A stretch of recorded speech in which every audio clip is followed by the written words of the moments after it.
Hey everybody, this is Brian. Welcome to the 13th C# tutorial. Today we're going to be discussing functions. Well, right now you're looking at a function. Static void main. That's your main function. A function is just a block of code that gets executed. Notice these brackets here. Anything within those brackets is going to get executed when we call the main function. Now, there are different types of functions, and we're going to cover them. Notice the static keyword. Static means there can be only one instance of that function. That's going to sound confusing, and we're going to cover this. Void means it returns nothing. Main is the name. And then in brackets, you have the parameters. String, which is just an array of string called arguments, or args. So that is our function. So go ahead and create a new class. And let's just call it cat, because yes, I like cats. And in here, let's just say, let's make a public string name. And then let's say public void hiss. Let's capitalize the H there.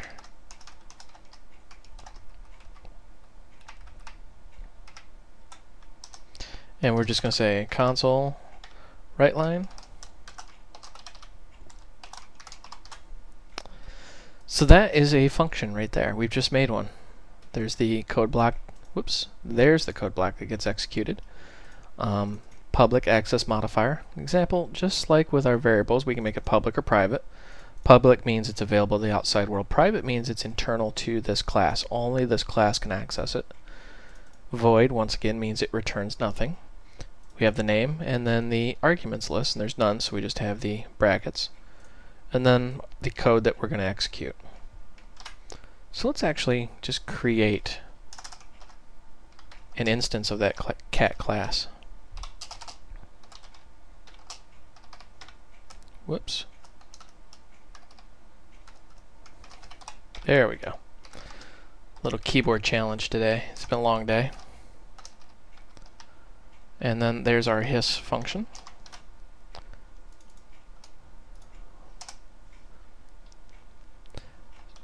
Now, you notice how you have to have the brackets behind it. That's because in C# you have to have the parameter list, even if it's empty.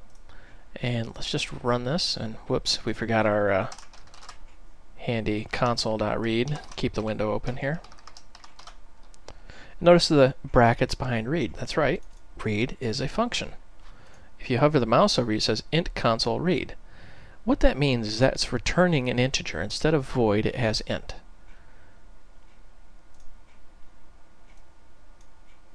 So there's hiss.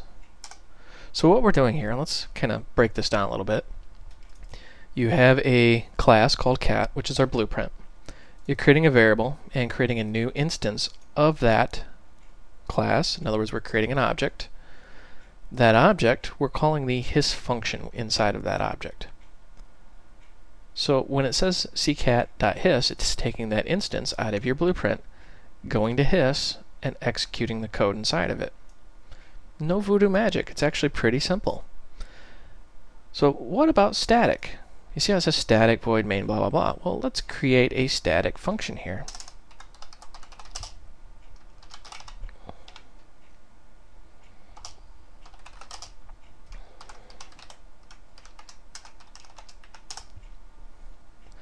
And once again, I'm a big fan of copying and pasting, so let's just do that. Notice how the only change in the syntax is we've got this static keyword in here. So what does static really do for us? Well, if you go back into ccat, notice how meow is not in there, even though we gave it a public access modifier. Well, why is that? The answer is pretty simple. Static simply means there will be only one. And we have to back up a little bit. If you make 100 instances of this cat class, each instance is going to have a hiss function. So in turn, you're going to have 100 hiss functions in memory. Static means there'll be only one meow function. Because there's only one, you don't even need an instance of this cat class because it's created automatically. To prove that, you can just say cat meow. Notice how meow's in there, but hiss isn't. It's because meow's static. Very simple, very easy. So let's run this and you'll see both of them fire off. Hiss and meow. So there we have hiss coming from our object and meow coming from the static function, which is not even an object. We're just calling it directly out of the class. So that, in a nutshell, is how you do a function. Now, let's do a function that returns something. So let's say public int, we'll say age equals 0, because you always want to give it a default value. .NET will default it to 0 just for you, but it's always safe to do it. And then we're going to say public int get age. We're going to say return age. So all we're doing here is we're saying, okay, we have a function. It's got a public access modifier. Its return type is an int. Notice how we've been doing void, meaning it returns nothing. Now we're going to return an int, and you can return any type. This could be a string, it could be an int, it could be the actual cat class itself or another class. And then get age is the name, and then we have some arguments. And we're just returning the age. So let's just do this. And let's say console.write line ccat get age. And let's actually set the age of this cat. Let's say cat equals, and Ophelia, my other kitty, is 18 years old. Wow, old cat. Oops, forgot the age part. She gets, memory goes when she gets old.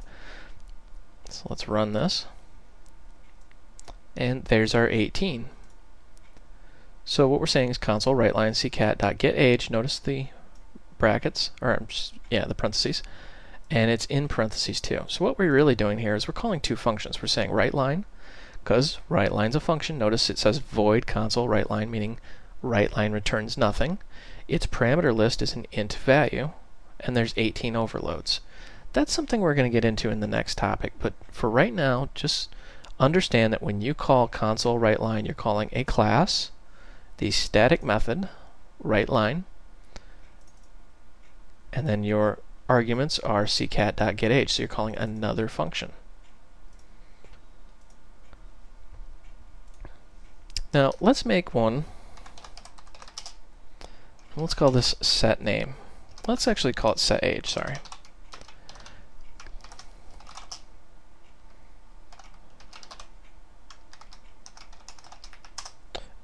And we're just going to say age equals iAge. And let's not call it iAge, let's call it nAge, sorry. Now notice how we forgot the void, so it's barking at us, say method must have a return type. Well, we don't want to return anything, so it's going to be a void. This is what in Java you would call a getter and a setter. Now .NET handles it differently. They have a get and a set method, which we'll discuss soon, very soon, in another tutorial. But let's just stick with this because it's very simple for you to understand. You have a value, or I should say a variable of age. Its initial value is 0. You're saying get age returns the age, set age, and there's nAge. We're saying age equals nAge. So we have a get and a set. So let's just do, you guessed it, set age, and let's say 18. So we're calling the object's setAge function. We're giving it the 18. And we're going to say console.writeLine ccat.getAge. And it still says 18. Now, what if you wanted multiple parameters here? Well, let's just kind of copy this.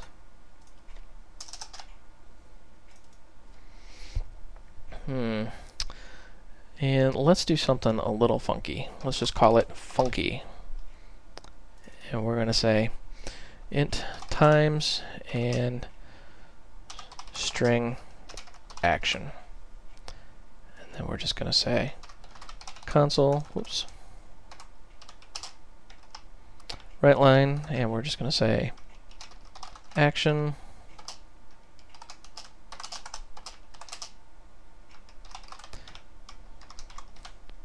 And don't get confused by this plus sign. We're just making a string and we're concatenating it. So we're just saying action plus space plus time. We're not actually doing any math here. We're just making a string and we're saying add this to that. So we're just making a big string. And I used funky just because, well, I ran out of ideas. So we'll say, whoops, ccat, let's call it funky. And notice how there's int time and string action. So those are two parameters. Now, let me show you a little bit about C#'s self-documenting methods. Let's say we want to hand this class off to another person. What does int time and string action really do? What you can do is just, you know, the double slashes for a comment? Do 3 slashes. You notice how it puts this code in here. It says summary, well, that's XML documentation. Param name time, param name action. Well, what is this? This is how you document your code. It's very simple.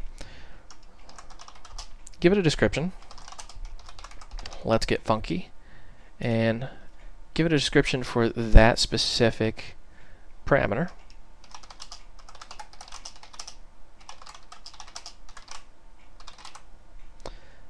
And let's say action to perform. And let's actually just fill this out while we're here.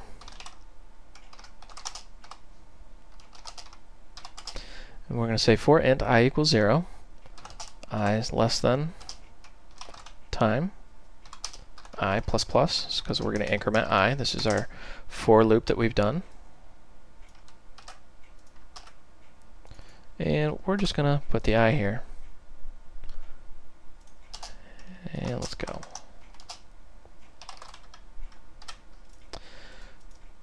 So however many times you tell it to do it, it's going to just do a for loop. So